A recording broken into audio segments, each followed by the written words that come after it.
तो भारती का एक प्रश्न है। मैं एक ऑनलाइन ग्रुप में 1 डेढ़ महीने से 1 घंटा केवल बैठने का अभ्यास कर रही हूँ, पर मेरे विचार अभी भी आ रहे हैं और खास करके ज्ञान संबंधी जो चर्चा की है, वही मन में विचार चलते रहते हैं। वही प्रश्न उत्तर दिमाग में अलग-अलग तरह से चलते रहते हैं। इसको कैसे हटाऊं? क्या यह अपने आप शांत होंगे?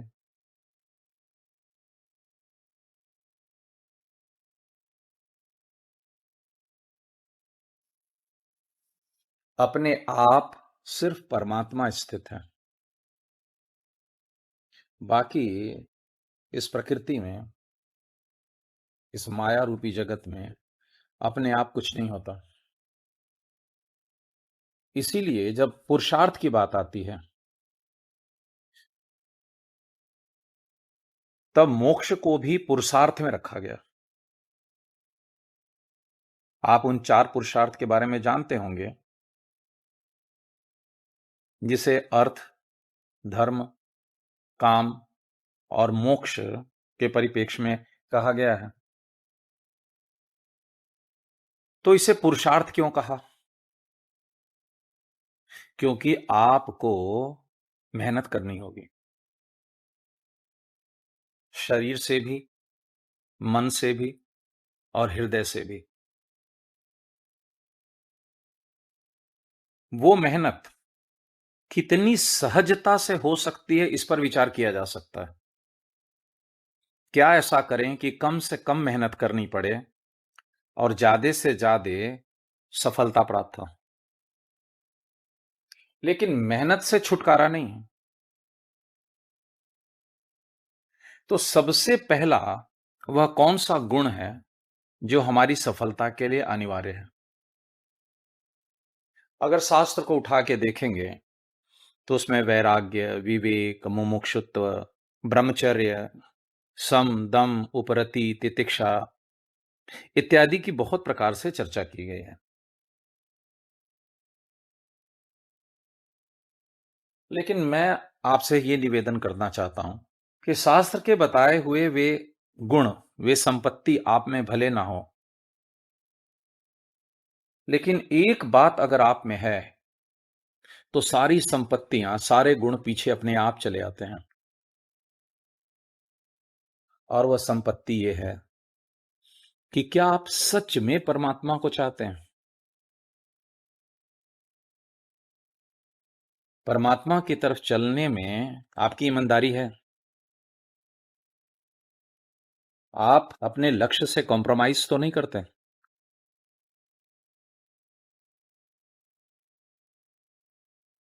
परमात्मा की तरफ चलने में संसार से अगर कॉम्प्रोमाइज करना हो तो कर लेते हो, अध्यात्म से नहीं करते। क्या ऐसा है? या ऐसा है कि संसार का अपना सारा काम काज निपटाने के बाद, घर परिवार को समय देने के बाद, जब फालतू समय कुछ बचता है सुबह और शाम को, तो हम उसमें मेडिटेशन कर लेते हैं, ध्यान कर लेते हैं। अगर ऐसा है तो बात नहीं बनेगी। आप संसार का कार्य करते हुए भी सतत परमात्मा के बोध के लिए व्याकुल हैं, तो संसार का काम करते हुए भी आप मेडिटेशन में ही हैं, भले आप आंख मूंद करके आसन में नहीं बैठे।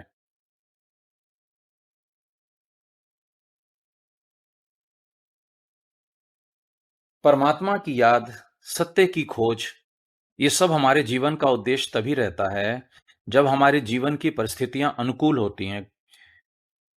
लेकिन जैसे ही किसी ने अपमान कर दिया, हमें संसार में किसी कार्य में उचित लाभ नहीं मिला, कहीं संबंध बिगड़ गए, तो फिर हम अपने लक्ष्य से समझौता कर लेते हैं।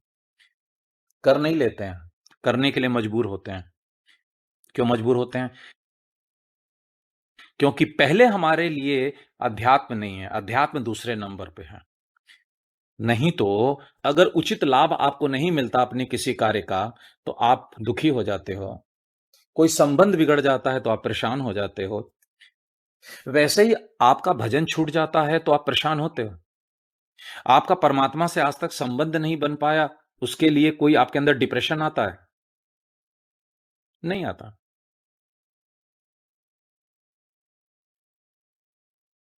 तो सहज ही आप परमात्मा को नहीं चाह रहे हो। कैसे सहज? जैसे सहज ही आप संसार को चाहते हो। एक आदमी एक स्त्री को देखता है, अगर वो कामुक प्रवृत्ति का है, तो सहज ही उसको सुंदर स्त्री आकर्षित करती है।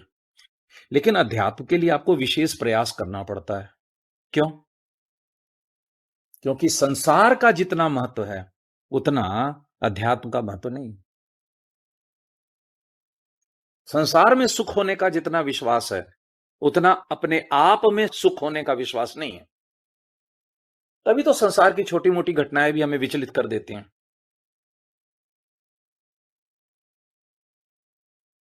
हमारा अध्यात्म को रेगुलेट कौन करता है? हमारे जीवन की अनुकूल और प्रतिकूल परिस्थितियाँ। अगर ऐसा है, तो हमारा कमिटमेंट अध्यात्म की तरफ नहीं है।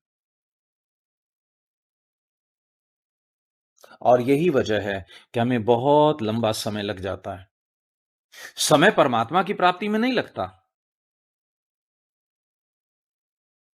समय लगता है अपने आप को कन्विंस करने में कि जीवन में परमात्मा के अलावा कुछ भी जानना और जानकर संसार में कुछ भी पाना हमें तृप्त नहीं करेगा, हमें संतुष्ट नहीं करेगा, हमारे खोखले जीवन को भरेगा नहीं। यही विश्वास पैदा करने में आदमी को 30, 35, 40, 50 साल लग जाता है। वरना परमात्मा तुमसे दूर थोड़ा ही है।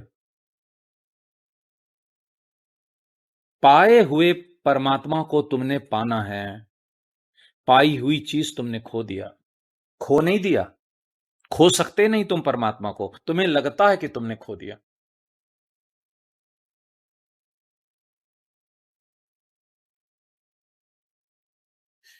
तो ये अपने आप नहीं होगा, विचार अपने आप शांत नहीं होंगे।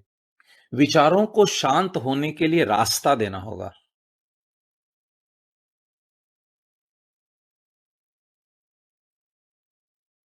घर में कोई सांप आ जाए, घर के सारे खिड़की दरवाजे बंद हों और तुम चाहो कि सांप निकल जाए, कैसे जाएगा?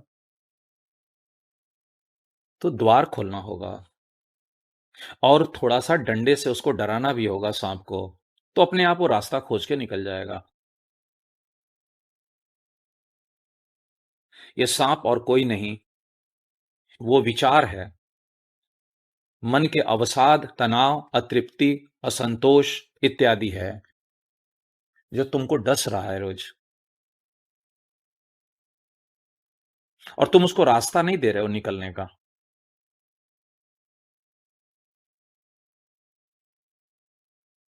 क्योंकि तुम सही समाधान की तरफ जाना ही नहीं चाहते।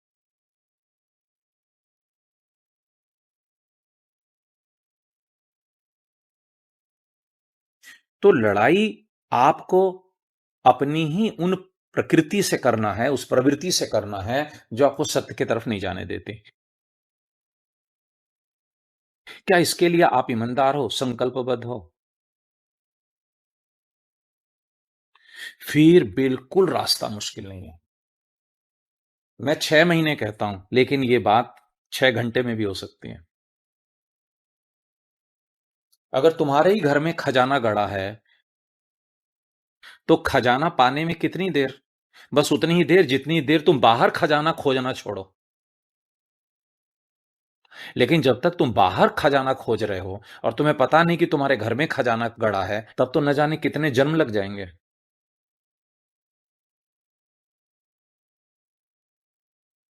तो ये अपने आप नहीं होगा, तुम्हें रास्ता देना होगा और युक्ति के साथ रास्ता देना होगा। युक्ति के साथ रास्ता देने का मतलब कहीं इंटरनेट पे पढ़ लिए कि मन को ऐसे शांत करते हैं। फिर कहीं यूट्यूब पे सुन लिए कि मन को वैसे शांत करते हैं। फिर कोई किताब पढ़ ली, मन को ऐसे शांत कर लेते हैं। 10 जगह से इंफॉर्मेशन लेकर के जब तुम अपने मन को शांत करने चलोगे, तो वो सारी इंफॉर्मेशन ही तुम्हारे मन की शांति में बाधक बन जाएँगे। अगर तुम ऐसा कर रहे हो तो सही युक्ति को जान करके भी तुम्हारा काम नहीं बनेगा। क्यों? क्योंकि तुम जो भी उपाय, जो भी विधियां मन को शांत करने के लिए कहीं से भी जानते हो, कहीं से भी पढ़ते सुनते हो, वह तुम्हारे अचेतन मन में रहता है। और जब तुम ध्यान में बैठोगे तो सब विचार बाहर आएंगे। अगर मेरी कक्षा में हुई बातों को सुनते हो तो वो तो आएगा ही आएगा।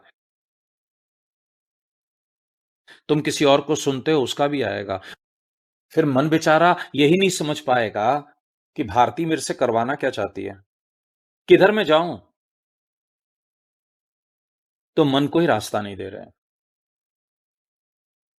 तुमने पूछा है कि जब मैं ध्यान में बैठती हूं तब मेरे मन में विचार चलते रहते हैं। चलेंगे ही। सत्संग एक नाव की तरह है जो नदी पार करने के लिए इस्तेमाल करना है। और वो नाव तुम नदी पार करने के दौरान बदलने के कहीं शौकीन हो गए। एक नाव में बैठ के नदी पार कर रहे हो, कोई बगल से दूसरी नाव गुजर रही है, तुम्हें वो नाव ज्यादा सुंदर लगी, तुम उसमें चले गए। फिर और कोई बगल से नाव गुजरी, उसमें चले गए। कहने का मतलब, एक आचार्य से, एक संत से तुम अपने मन के शोधन की दिशा पा रहे हो। फिर तुमने किसी और आचार्य को सुन लिया, तो मन कहता है कि पहले वाले का करूं कि दूसरे वाले का करूं, कि दोनों मिला के करूं, हाइब्रिड करूं। और होना क्या चाहिए? ये सत्संग में जो सुना हुआ ज्ञान है, इसको भी तुमने छोड़ देना है। इसका भी कोई महत्व नहीं है। ये सिर्फ तुमको एक दिशा देने के लिए, लेकिन तुम दिशा ही लेते रहो। मैंने तुम्हें बताया कि यात्रा ऐसे ऐसे करनी है, अब तुम यात्रा के बारे में ही सुनते रहो, यात्रा शुरू ही मत करो, तो क्या होगा? कैसे यात्रा होगी?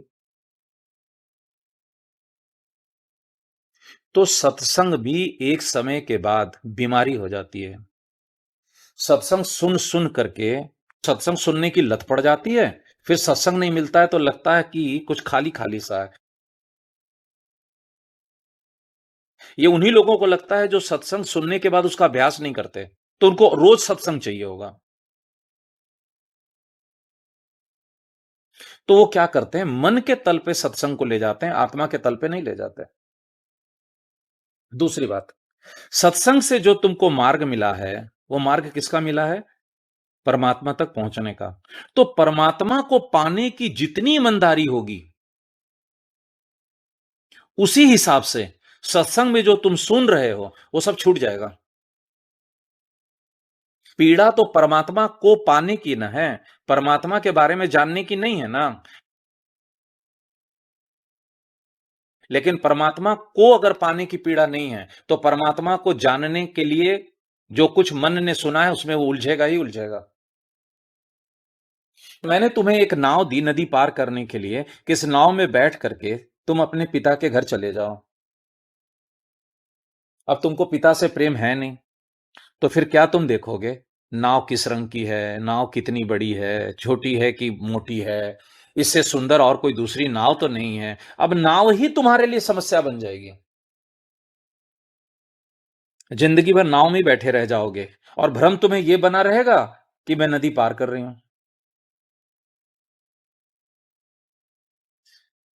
तो जिस नाव से नदी पार करते हैं उस नाव को छोड़ देते हैं। जिस सत्संग से परमात्मा की प्राप्ति का उपाय जानते हैं, उस उपाय को करते वक्त सत्संग को छोड़ देते हैं। सत्संग में तो तुम्हें हजारों बातें बताई जाती हैं, काम की है सिर्फ एक। उस एक को लेके चलते हैं। और जिस दिन सत्य को तुम उपलब्ध हो जाते हो, सत्य प्राप्त कर लेते हो, उस दिन गुरु को भी त्याग देते हैं, छोड़ देते हैं। गुरु भी एक नाव है, संत भी एक नाव है। उसके द्वारा बताए गए उपाय भी एक नाव है। कब तक नाव में बैठोगे?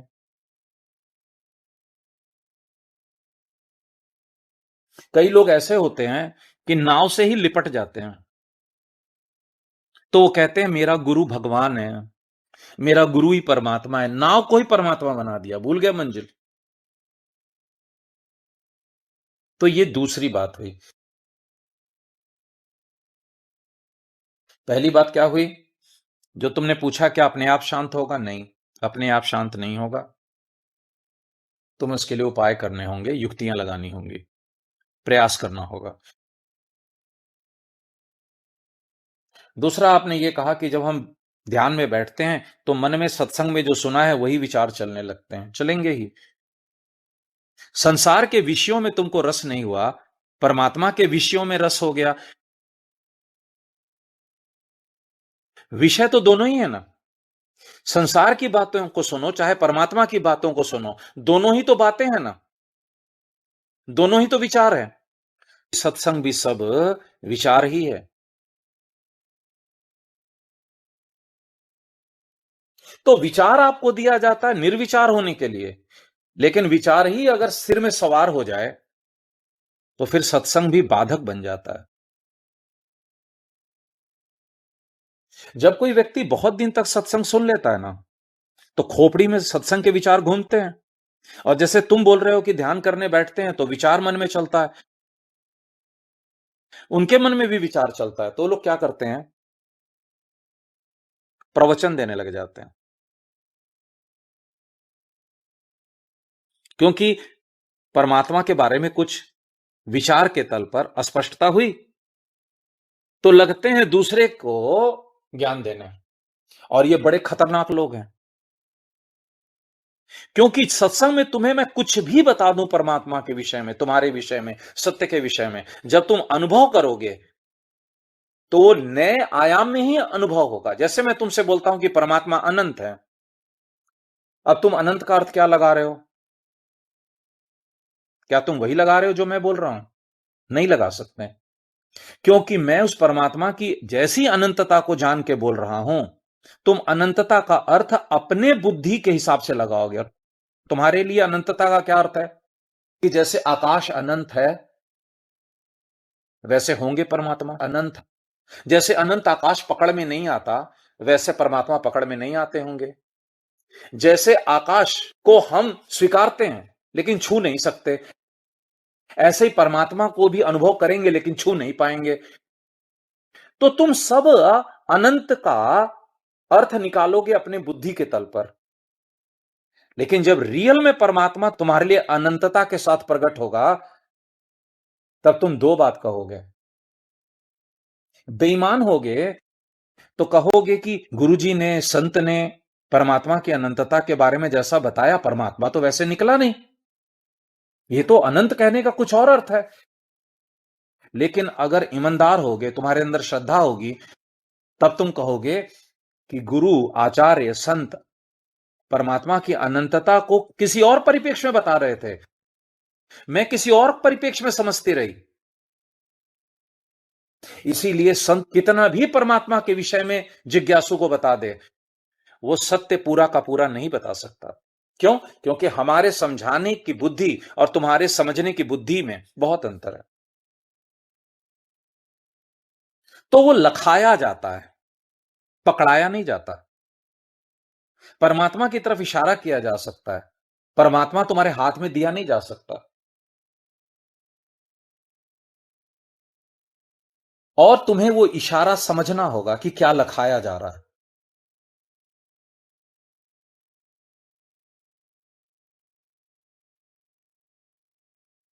और अब तीसरी और अंतिम बात और सबसे महत्वपूर्ण बात, तुमने कहा मैं एक ऑनलाइन ग्रुप में 1 डेढ़ महीने से 1 घंटे केवल बैठने का अभ्यास कर रही हूं।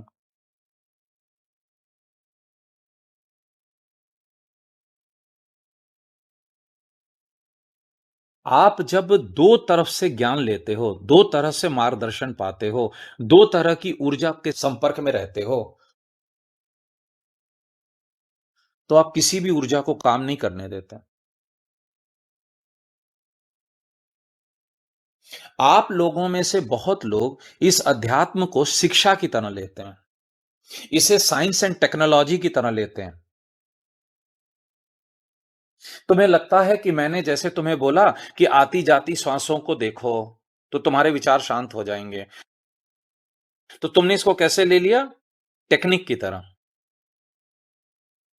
फिर किसी ने बोला आती जाती श्वासों को नहीं देखना है, थर्ड आई में ध्यान करते हुए आती जाती श्वासों को देखना है। तो तुम्हारा मन क्या कहेगा? एक स्वामी जी ने बताया कि आती जाती श्वास को देखो, दूसरे स्वामी जी कह रहे हैं कि आती जाती श्वास को आज्ञा चक्र में देखो।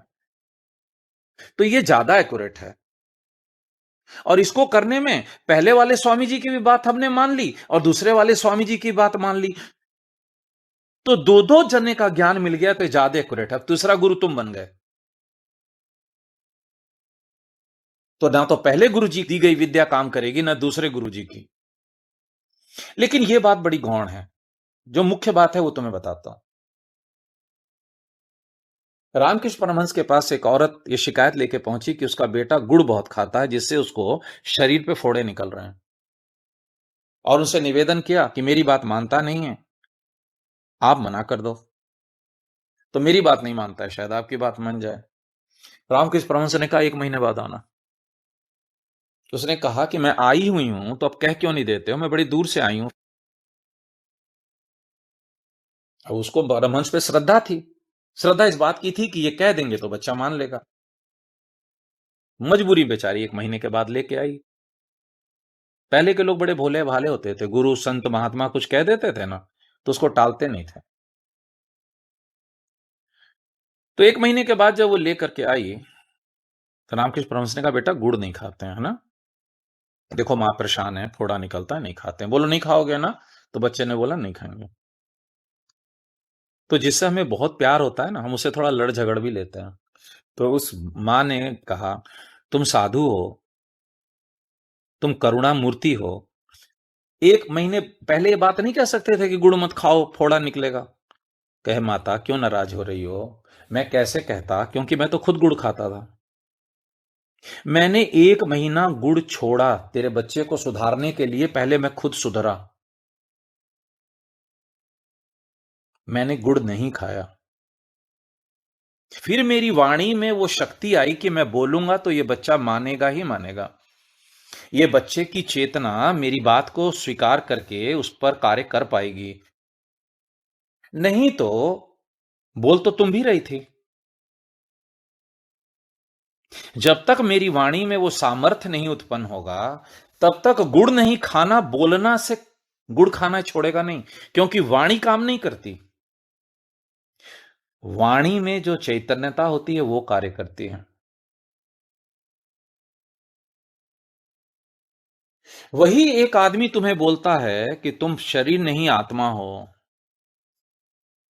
वहीं कोई आदमी आत्मा में बैठकर बोलता है कि तुम शरीर नहीं आत्मा हो। तुम क्या सोचते हो कि दोनों आदमी एक ही बात बोल रहे हैं? वाणी में चैतन्यता सवार होती है।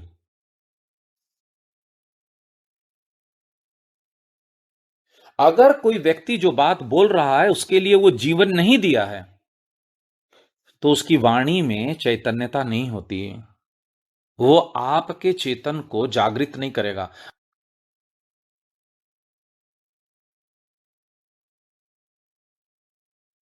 इससे फर्क नहीं पड़ता कि तुम्हारी गुरु जी पे कितनी श्रद्धा है। मान लो कोई व्यक्ति ऐसा है जिसको तुम गुरु मानते हो, लेकिन वह अपने परमात्मा स्वरूप में प्रतिष्ठित नहीं है। तुम जिंदगी भर जाके उससे ज्ञान लो, कुछ नहीं तुम्हारा होने वाला। तुम कितने ही परमात्मा के लिए क्यों न व्याकुल हो, उसकी बातों का प्रभाव तुम पर नहीं पड़ेगा। और एक बात और, चेतन आत्मा में प्रतिष्ठित गुरु कितना भी चेतन में बैठा हो, लेकिन ऐसे व्यक्ति को उपदेश करे जिसको परमात्मा को पाने की लगन नहीं है, उस पर भी काम नहीं करेगा। दोनों पे काम नहीं करेगा। तो तुम्हारे तरफ से परमात्मा को पाने की जिज्ञासा हो, और जो व्यक्ति तुम्हें परमात्मा के तरफ चलने के लिए प्रेरित कर रहा है वो परमात्मा में प्रतिष्ठित हो। अगर ये दोनों बात नहीं घटती एक जगह पर एक साथ, तो बात नहीं बनती। अब मैं तुम्हें तीसरी बात बता रहा हूं। तीसरी बात यह है कि मान लो तुम एक आचार्य से सुनते हो कि ऐसे तुम शांत होने की कोशिश करो, फिर तुम दूसरे आचार्य से भी सुनते हो कि तुम ऐसे शांत होने की कोशिश करो। और मैं ये मान के बोल रहा हूं कि दोनों आचार्य मान लो परमात्मा स्वरूप में प्रतिष्ठित हैं, तो तुम्हारे अंतर चेतन में किसका सहयोग लेना है, यह कैसे निर्णय होगा? तुमने अपने अंतर चेतन को कंफ्यूज कर दिया। अब तुम्हारी मदद ना वो गुरु कर पाएगा, ना कोई दूसरा कर पाएगा, क्योंकि दो दो जगह से तुम गाइडेंस ले रहे हो। इसीलिए मैं हमेशा कहता हूं कि जब आप कहीं एक जगह से गाइडेंस लेते हो तो पूरा का पूरा उसी से लो। और मैं सबसे यह भी निवेदन करता हूं कि आप लोग यथाशीघ्र अपने अपने गुरुओं की तलाश करें, और जब गुरु मिल जाए तो यहां से विदा हो जाए। ये ग्रुप इसलिए है कि अगर आप कहीं संशय में हैं, आपको कोई आश्रय नहीं मिल रहा, कोई आपको ज्ञान देने के लिए नहीं है, या आप कहीं से ज्ञान पाके भटक गए हो, कहीं कोई गुरु ने ठग लिया है, तो ऐसे बेसहारा लोगों के लिए अंतिम सहारा दिया गया। और एक बात मैं और कहता हूं, मैं तभी तक आपके जीवन में हूं जब तक आपके जीवन में गुरु नहीं आ जाते। तो जब आप ये कह रहे हो कि आप एक ऑनलाइन ग्रुप में 1.5 महीने से 1 घंटे के लिए बैठते हो, तो फिर उस ऑनलाइन क्लास में आपको बताया भी जाता होगा कैसे बैठना है, तो उसी हिसाब से बैठो ना फिर। और मैं ऐसा नहीं कह रहा हूं कि तुम यहां ना आओ, मैं ऐसा कह रहा हूं कि 1.5 महीने, 2 महीने, 3 महीने वहां बैठ के देखो। अगर बात बन जाती है तो ठीक है, नहीं बनती है तो उसको पूरा छोड़ो और फिर मेरे पास आओ, और मेरे पास हटो तो पूरा मेरे को छोड़ो। एक बार में दो जगह मत जुड़ो, तुम अपना नुकसान करा लेते हो। मेरे कहने का अर्थ ये बिल्कुल नहीं निकालना कि मैं ये नहीं चाह रहा हूं कि तुम कहीं और मत जाओ ना, मैं बिल्कुल चाह रहा हूं कि तुम जाओ, लेकिन जहां जुड़ो पूरी तत्परता से जुड़ो। अपने को अगर किसी को दो तो 100% दो, ताकि वो तुम पर काम कर सके। इसीलिए श्री कृष्ण ने एक बात कही गीता में, और बहुत देर बाद कही, कि श्रद्धावानम लभते ज्ञानम। ये ज्ञान वो ज्ञान नहीं कह रहे जो मुख से दिया जाता है। मैं जो बोल रहा हूं ये ज्ञान नहीं है, ये तो सूचना है। ज्ञान जब भी प्रकट होगा तुम्हारे भीतर से प्रकट होगा। अगर तुम्हारी श्रद्धा अपने ऊपर है, तब तुम अपने अहंकार पे ही श्रद्धा कर रहे हो, तुम्हारा अहंकार ही तुम्हारा गुरु है। तो करना क्या है? किसी एक जगह जुड़ो और पूरी तत्परता से जुड़ो। जब मैंने तुम्हें बताया कि तुम ऐसे ऐसे शांत होने की कोशिश करो, तो ऑनलाइन ग्रुप में जाके कहां शांत हो रहे थे? अकेले शांत होने की कोशिश क्यों नहीं की? तो जब तुमने नहीं की, तो न तो जो वाणी के द्वारा चैतन्यता तुम्हारे पास पहुंची थी उसको काम तुमने करने दिया, ना उस ग्रुप में जो संचालक ने करवाना चाहा तुमसे उसको काम करने दिया। फिर तुम्हारे आगे प्रश्न खड़े होते हैं कि मेरे मन में विचार चलते रहते हैं, वो चलेगा ही। अगर आपको श्रद्धा नहीं है तो आपके अंदर ज्ञान प्रकट नहीं होगा, क्योंकि टेक्निक काम नहीं करती है, श्रद्धा काम करती है। मैंने जैसे आपको बताया कि आप आती जाती सांसों पर ध्यान करें, अभी टेक्निक नहीं है। जो इसको टेक्निक की तरह लेगा उसके लिए यह मैकेनिकल हो जाएगा। उसका मन जो शांत होगा वो साइकोलॉजिकल लेवल पे होगा, कॉन्शियस लेवल पे नहीं होगा, क्योंकि श्रद्धा नहीं है ना। और मैं ये नहीं कहता हूं कि तुम श्रद्धा में अंधे हो जाओ, नहीं। जैसे मैं कहता हूं कि आप ऐसे ऐसे ध्यान कीजिए तो करो, 15 दिन, महीना, 1 महीना, नहीं वो विधि काम करती है, तुम्हें लगता है कि नहीं इससे काम बनता है, तो पूछो। पूछने पर भी मेरे द्वारा बताई गई विधि काम नहीं करती है तो छोड़ दो, फिर किसी दूसरी जगह को देखो।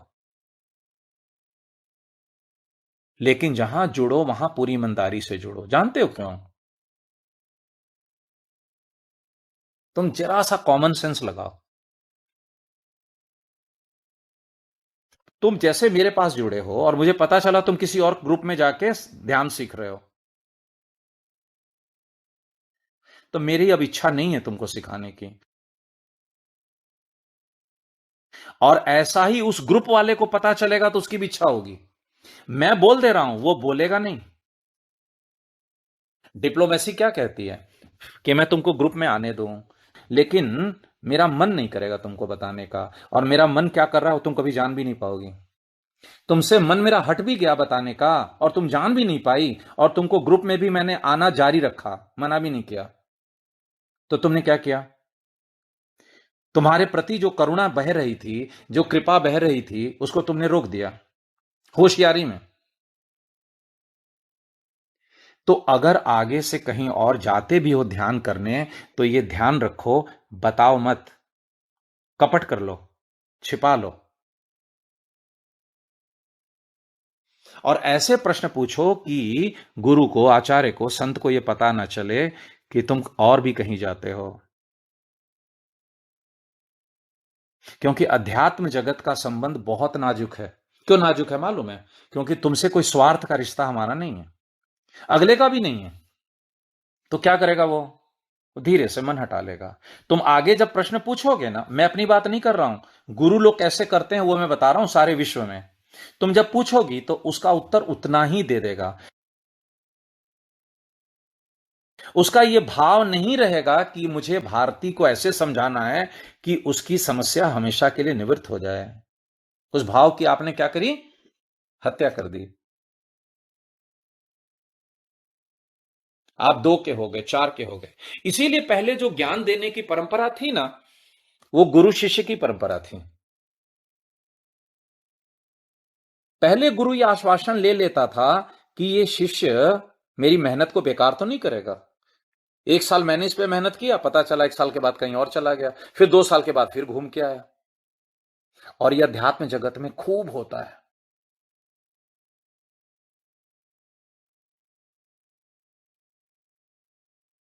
एक महात्मा थे, उनके बहुत सारे शिष्य नहीं थे, 8-10 शिष्य थे। उनका एक शिष्य था। तो एक दिन क्या हुआ कि पता चला कि दूर कहीं पर समर्थ गुरु रामदास आए हुए हैं। वो शिवाजी के गुरु थे। तो गया उनसे मिलने। तो देखा कि राजा लोग उनके चरणों में गिर रहे हैं, मंत्री लोग चरणों में गिर रहे हैं, सारी प्रजा लाइन लगाई हुई है, प्रसाद के रूप में बढ़िया भंडारा मिल रहा है। तो उस व्यक्ति ने कहा कि भाई गुरु हो तो ऐसा। तो गया अपने गुरु के पास, कहा कि गुरुदेव, मैं अब आपका चेला नहीं बन के रहना चाहता हूं, मैं चाहता हूं रामदास के पास जाना। तो कहे बेटा ठीक है, जो मैंने मंत्र दिया है उसको तू पत्थर पे बोल के थूक दे और चले जा। वो कोई उनकी उनका तरीका था दीक्षा वापस लेने का। उसने वैसा किया और चला गया रामदास के पास, और रामदास को सारी बात बताई। तो रामदास ने कहा कि तू जब अपने उस गुरु का नहीं रहा तो मेरा कैसे रहेगा तू? ज्ञान के आधार पे तो आप गुरु नहीं ले रहे हो ना, आप तो अपने मन को क्या अच्छा लग रहा है उसके आधार पे ले रहे हो ना। तो कहा नहीं महाराज, आपको छोड़ के नहीं जाऊंगा। तो कहा ठीक है, फिर रहो हमारे साथ, देखते हैं कुछ दिन, उसके बाद दीक्षा देंगे तुम्हें। 3-4 दिन के बाद क्या देखता है कि समर्थ गुरु रामदास उसके पहले वाले गुरु के पास गए और उनको प्रणाम करके सत्संग किया। तो कहा अरे, जिस गुरु को सारी दुनिया पूछती है वो गुरु मेरे गुरु के यहां करके प्रणाम कर रहा है, तब तो मुझसे गलती हो गई। फिर गुरु से बोला, गुरु जी मुझसे गलती हो गई, मुझे स्वीकार लीजिए। खैर आगे कहानी क्या हुई वो बताने में मेरी रुचि नहीं है। बताने में ये रुचि है कि अक्सर शिष्य लोग, जिज्ञासु लोग ऐसा करते हैं, करते ही करते हैं होशियारी में। और ये होशियारी हर संतों को, गुरुओं को मालूम है, इसलिए वो असली ज्ञान का पिटारा खोलते ही नहीं, ये उपयुक्त पात्र के आने का इंतजार करते हैं। वो इशारा तो कर देते हैं कि मैं कौन हूं, लेकिन खुल के कभी नहीं बोलते। और जो जिज्ञासु होता है वो इशारे को समझ लेता है, बाकी नहीं समझ पाते। तो जब कोई उपाय तुम्हें बताया जाता है, तो वह उसको टेक्निक की तरह मत लो। वो जो तुमको बताया जाता है उसके पीछे कृपा भी होती है। और तुम क्या करते हो, टेक्निक को अपना लेते हो, कृपा को छोड़ देते हो, और काम कृपा से बनेगा। कृपा माने करुणा। जो सद्भावना है तुम्हारे लिए कि तुम्हारा मन शांत हो जाए, उस सद्भावना को आपने छोड़ दिया। तुम जहां जुड़े हो पूरी ईमानदारी से जुड़ो, तुम्हारा काम बन जाएगा, वहीं बन जाएगा। अगर तुम किसी गलत गुरु के पास भी पूरी ईमानदारी से जुड़े हो ना, तो भी परमात्मा काम बना देता है तुम्हारी श्रद्धा को देखकर। बहुत सारी ऐसी कहानियां हैं। धन्ना जाट की कहानी तुमने सुनी होगी। तो तुम्हारे और भगवान के बीच में दूसरा कोई नहीं आता है, तुम्हारी ईमानदारी आती है, तुम्हारी श्रद्धा आती है। उस अगले को एहसास होना चाहिए कि हाँ, ये व्यक्ति मेरे आश्रित है, तो तुम्हारी रिस्पॉन्सिबिलिटी लेगा, तुम्हारी मदद करेगा। भले वो दूर है, लेकिन तुम्हारे प्रति जो उसका सद्भाव है, शुभेच्छा है, वो कार्य करेगी। और तीसरा जो आपने पूछा कि क्या ये शांति अपने आप होगी, तो शांति के लिए आपको मिनिमम इतना प्रयास तो करना ही होगा कि शांति के लिए ईमानदारी से आपको बैठना होगा, कि आप चुप बैठें, सिर्फ बैठें। ना मन को रोकना है, ना मन कहीं चला जाए तो रिग्रेट करना है, बस चुप बैठना है। ना मन का साक्षी होना है, ना मन का दृष्टा होना है, कुछ नहीं करना है, बस चुप बैठना है। और चुप बैठने से मन, जैसा तुमने कहा कि जा रहा है, वैसा जाएगा, क्योंकि उसको आदत है। पहले संसार में तुम्हारी रुचि थी तो संसार में मन जाता था। अब तुम्हारी रुचि अध्यात्म में है तो मन अध्यात्म के विचारों में जाता है। लेकिन विचार तो विचार है। तो क्या करना है, बस चुप बैठो, धैर्यपूर्वक चुप बैठो बस। और इसके लिए उपाय क्या है, वो पहले बताया था, तन थिर, मन थिर, वचन थिर, सुरत निरत थिर होए। ये अपने आप थिर होता चला जाता है। तुमको परमात्मा ने बनाया ही ऐसे है कि सहज ही तुम्हारी गति परमात्मा में हो जाए। जीव सहज ही शिव भाव को प्रकट कर ले, शिव भाव में प्रतिष्ठित हो जाए। अगर कुछ नहीं होगा, नहीं शिव भाव प्रकट होगा, तो तुम एक दिन निर्विचार को जरूर अनुभव करोगे। तुम्हारे मन एकदम शांत हो जाएगा और तुम खुद कहोगे कि मेरे मन में तो कोई विचार उठ नहीं रहा। भले तुम्हें अपने आत्मा का नहीं पता चला, परमात्मा का नहीं पता चला, जगत के मिथ्यात्व का नहीं पता चला, ब्रह्म का नहीं पता चला, लेकिन यह तुमको अवश्य पता चलेगा कि मेरे अंदर तो कोई विचार ही नहीं है, कोई विचार ही नहीं उठ रहा है। अगर तुमने इतना भी कर लिया तो गुरुओं के लिए आगे सुविधा होगी तुम्हें तुम्हारे से मिलाने के लिए। आगे का रास्ता कठिन नहीं है। एक बार तुम निर्विचार हुए तो फिर आत्मबोध, साक्षी, ब्रह्मबोध, इसको देरी नहीं है। विचारों का उपद्रव सबसे बड़ी बाधा है। उसको शांत करने के लिए कुछ लोग जप का महत्व लेते हैं, कुछ लोग सांस प्रश्वास को महत्व देते हैं। जो तुम्हें अच्छा लगे उसको हिसाब से कर लो। लेकिन बाकी जो बातें बताई हैं उस पर भी आपको अवश्य ध्यान देना चाहिए। बहुत बहुत धन्यवाद स्वामी जी, आपने बहुत स्पष्टता से सारी बात कही। एक्चुअली मैं जब प्रश्न लिख रही थी ना, तब मुझे ये मैं जो ग्रुप में मैं जुड़ी हूँ ऐसा मैंने लिखा तो मेरे मन के अंदर से ये प्रश्न भी आया कि ऐसा लिखूं, मैं सच सत्य लिख दूं। मैंने बोला मैं झूठ को क्यों, मैं किसी को धोखे में क्यों, मतलब कल ही आपने ये बात बताई थी कि नैतिकता को मतलब ऊंचे स्थान पे रखोगे तभी आप सत्य की तरफ बढ़ सकते हो। तो मुझे लगा मैं झूठ क्यों बोलूं, मैंने कोई गलत नहीं किया है, तो मैंने जो था एज इट इज लिख दिया। और प्रश्न भी ये तभी कल ही उठा था कि जब आप किसी उसको, कोई भाई थे उसको आप उत्तर दे रहे थे, तो आपने कहा था कि 1 सप्ताह में आपके विचार धीरे धीरे शांत होने लगेंगे। तो मेरे मन में आया कि मैं तो 1 डेढ़ महीने से बैठ रही हूँ, तो अभी तक हुआ नहीं, तो मतलब मेरी क्या भूल हो रही है, यही मैंने इसीलिए सहज जिज्ञासा हुई। लेकिन फिर भी आपने इतनी अच्छी तरह से उत्तर दिया और बहुत स्पष्टता से आपने मतलब मेरी गलती भी आपने बताई। तो मैं सचमुच आपकी बहुत बहुत आभारी हूँ और मुझे बहुत खुशी हुई और बहुत अच्छा लगा आपको सुन के और बहुत स्पष्टता मिली मुझे। मैं जानता हूं कि हमारे ग्रुप में ऐसे 80% लोग हैं जो और भी जगह जाते हैं, वो बोलते नहीं है, तुमने बोल दिया, तो तुमने सच बोला, तो तुमसे सच बोलना मेरा कर्तव्य हो गया। बहुत बार ऐसा होता है कि हम अपनी मंजिल पाके भी खो देते हैं। बहुत से लोगों को मैंने ऐसे देखा कि वो अच्छे मास्टर्स के पास जाकर के भी खाली हाथ रह जाते हैं अपनी होशियारी के कारण। तो आप अगर ईमानदारी से कहीं नहीं जुड़े हो, तो आप ये हमेशा जानना कि जो अध्यात्म मार्ग में सच में चला है, सच में महात्मा है, तुम लोगों से फार फार ब्रिलियंट है। जिस व्यक्ति के आगे परमात्मा की माया काम नहीं कर पाई, उसके आगे तुम्हारी कोई झूठ, कोई कपट, कोई छल, कोई होशियारी, कोई चालाकी चल नहीं सकती।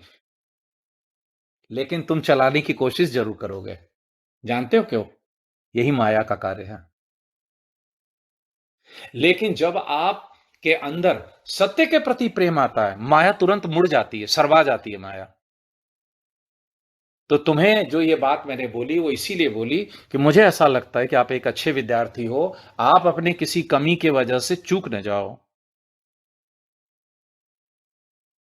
गुरुओं के पास जब भी जाओ ना, बहुत सावधान होके जाओ, बहुत सरल बच्चे की तरह जाओ, लेकिन एक बात का हमेशा ध्यान रखो, उसके प्रति आदर भाव रखो, विश्वास मत करो।